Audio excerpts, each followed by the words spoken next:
ഉച്ചയോണ്ട കാര്യത്തിൽ റേറ്റിംഗിൽ 10ൽ 10 കൊടുക്കാൻ പറ്റിയ അടിപൊളി ഒരു സ്ഥലം. നല്ല നാടൻ കിടിലൻ ഊണ്. ആടത്തെ ഇന്നത്തെ ആദ്യത്തെ കസ്റ്റമേഴ്സ് നമ്മളായിരുന്നു. ഒരു 12 മണിയോട് കൂടിയിട്ട് തന്നെ നമ്മളവിടെ എത്തിയിട്ടുണ്ട്. അപ്പോഴത്തേക്ക് തന്നെ സാധനങ്ങളെല്ലാം ഏകദേശം റെഡി ആയിട്ട് വരുന്നതേ ഉള്ളൂ. നമ്മളോട് കുറച്ച് സമയം കാത്തു നിൽക്കാൻ വേണ്ടി പറഞ്ഞു. ഇതാണ് ജിസ്ന. ആൾ നമ്മളൊരു ഫോളോവറാണ്. എല്ലാ പോസ്റ്റിനും ലൈക്കും കമൻറ്റ് അടിക്കുന്ന ആളാണ് കേട്ടോ. ആൾ ശരിക്കും മലപ്പുറമാണ്. ഈ 4 ആൾക്കാരും കൂടിയിട്ടാണ് ഇന്നത്തെ ഫുഡ് കഴിക്കാൻ വേണ്ടി പോയത്. അപ്പം നമുക്ക് ഇന്നത്തെ ഐറ്റംസ് എന്തൊക്കെയാണെന്ന് നോക്കാം അല്ലേ.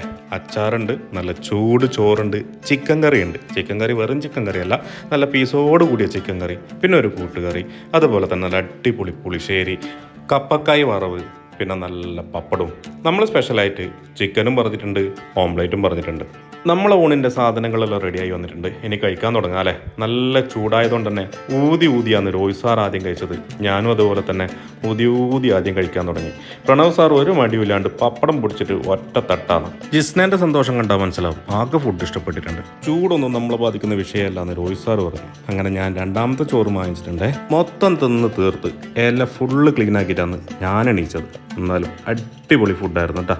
അപ്പോൾ ഇന്നത്തെ സ്പോൺസർ നമ്മൾ രോഹിത് സാറാണ്.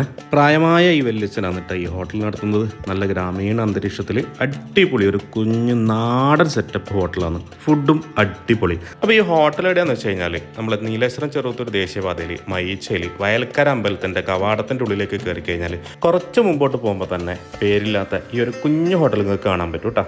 പാർക്കിംഗ് ലേശം സൗകര്യം കുറവാണ്, പക്ഷേ നാടൻ ഫുഡ് 100% ഗ്യാരണ്ടി.